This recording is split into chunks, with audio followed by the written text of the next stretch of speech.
Ladies and gentlemen, inflation is at 9.1%. Breaking. Inflation reaches 9.1%, the highest the U.S. has seen in 40 years. Now, this is, Bitcoin Magazine breaking. U.S. inflation hits 9.1%, a new 40-year high. And Wall Street Journal, U.S. inflation reached 9.1% in June, its highest rate in nearly 41 years. This is 2 minutes ago. CNBC, 2 minutes ago, inflation rose 9.1% in June, even more than expected as price pressures intensify.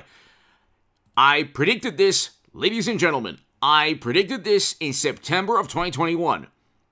I have a stock market crash channel that is now, in addition to the stock market crash, it is a nuclear confrontation and stock market crash channel. I will have a segment on inflation there today. I wanted to do this on my main channel, 8.8 Goodman, of almost 200,000 subs. So subscribe right now to this channel, the nuclear confrontation and stock market crash channel, and also the Bitcoin 10K oil prices 150 recession channel. All three channels, very uplifting. Subscribe to all three and read my article in the Federalist in October of 2021. Inflation is going to get worse. I wrote about this in the Federalist in October of 2021. I predicted the stock market crash that we're going to see, or that we're seeing. We're going to see, unfortunately, the 1 to 2 day, 3 to 4,000 point drops in the Dow. We will, unfortunately, within the next year or so or less, see a Lehman Brothers or, God forbid, Lehman Brothers or AIG type of event. The catalyst for a cataclysmic market downturn, we haven't seen that yet. Here's why this is so devastating for the economy. It is directly the fault of mashed potato brains, our president, Biden. It is directly the fault. He told the world he wanted to do away with fossil fuels initially when he first became president. Own it. If you want to combat climate change, own it. Don't say you want to do away with fossil fuels and then say, well, inflation is not our fault, and oil prices and energy prices and commodity prices and gas prices at the pump, it's not our fault. Don't be duplicitous and disingenuous like you usually are. Own it. Now is the time with 9.1% inflation to say, oh, we need a Green New Deal. We need wind and solar. Stand behind wind and solar. No one's stopping you. Okay? The reason Biden is getting sued now by environmental groups is the same reason he was getting sued by oil and gas associations after his executive orders. Okay? Making it impossible or very difficult for oil and gas companies to operate initially when he first came into the Oval Office. Okay? With his bans on leasing and federal lands, a whole bunch of things. He came in pandering to a certain constituency or advocates or activists within the Democratic Party. He said, okay, we're going to give you what you want. We're going to take it to the fossil fuel industry. Then he waived sanctions on Nord Stream 2. The Cold Warriors waived sanctions on Nord Stream 2. Biden did, and that emboldened you-know-who to invade. Okay, we have a geopolitical nightmare in Europe, and suddenly oil and gas are geopolitical national security issues. They weren't when he came into office, right? Okay, then they were slow to open up the economy, okay, because of you-know-what, which, by the way, is coming back. It'll never end. Okay, so every single one of their policies has been an abject categorical failure. And Democrats are going to get politically, we're talking politically, annihilated in the midterms. Inflation is at 9.1%, CNBC. So let's read this right now. 9.1% in June, even more than expected as price pressures intensify. Well, what do you think's going to happen when oil and gas prices are at all-time highs? And by the way, we're in a recession, okay? The Atlanta GDP, GDP, Fed Now projection says we're going to be negative 2 quarters in a row. You tell me in the comments section, are we going to have a positive third quarter? You tell me. I don't know.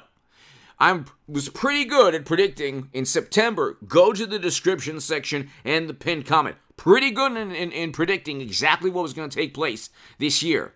I wrote in the Federalist, and I started a stock market crash channel, and on this channel, watch the playlist. For new people, new members of this channel, the first thing you'll see is me predicting in September of 2021 a cataclysmic downturn in the economy. The economy's in free fall.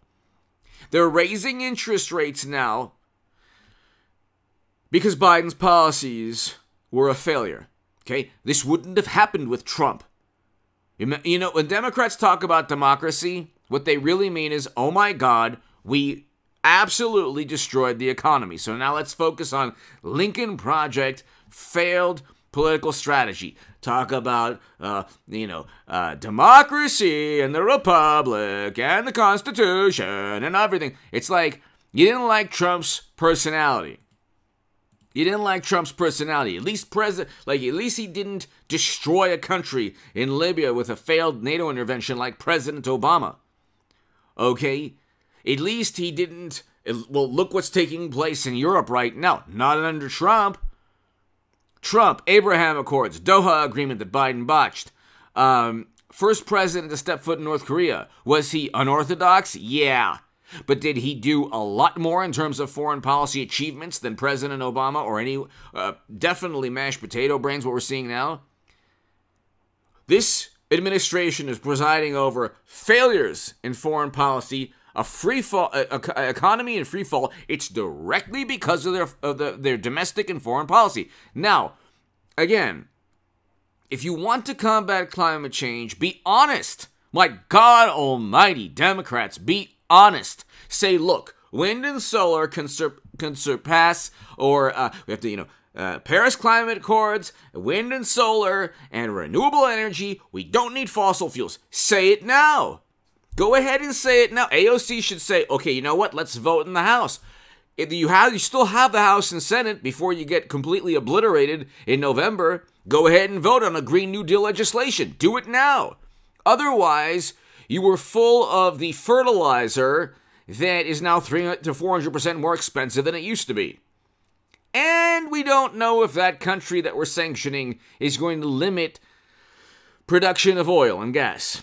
And if they do, you're going to see skyrocketing oil prices. Like my channel, Bitcoin 10K, I haven't done segments in a week, but Bitcoin 10K, oil prices 150, recession channel. Well, we're in a recession right now. Bitcoin's going to get to 10K.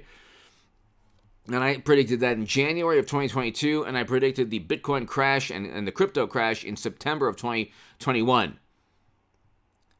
Now, I'm going to act right this second like a morally superior, highly educated, wonderful liberal Democrat, okay? You, if you're a wonderful Democrat, voted for this. It's only going to get worse. It doesn't really matter how high inflation, interest rates go, okay? Inflation, the Pandora's box has already been opened. The genie is out of the bottle. The reason inflation is through the roof is because commodity prices are sky high, especially oil and gas. And oil and gas will continue to increase even though it's down right now because of the belief is that recession will limit demand. The problem, however, is that global demand will surpass supply. And once that happens, it's not like the stock market.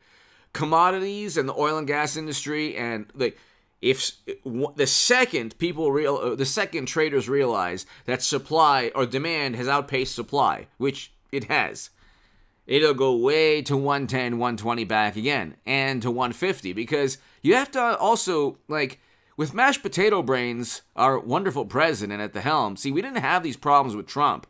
We didn't have the inflation. We didn't have the real wages going down into oblivion. We didn't have all these problems. We had crime, homelessness, all these things. I mean, my God almighty, were his tweets that psychologically damaging to wonderful, morally superior liberal Democrats? My God. You want a recession and geopolitical nightmares with mashed potato brains? You couldn't stand Trump's great economy and his foreign policy that worked? My God almighty. Now you have recession, free fall, inflation 9.1% here. Inflation rose 9.1% in June, even more than expected as price pressures intensify. The Consumer Price Index, a broad measure of everyday goods and services, soared 9.1%. It's going to get to 10 or 11%. You watch. Above 8.8% Dow Jones estimate. I mean, way above. Give me your thoughts below. This is directly the fault of our president and the Democratic Party. Give me your thoughts below. Hit subscribe to all 3 channels. If you want to support my work, my Patreon is below. And I'll be back today. Be here for the live stream, ladies and gentlemen. Be here for the live stream tonight at around 9 p.m. Thank you.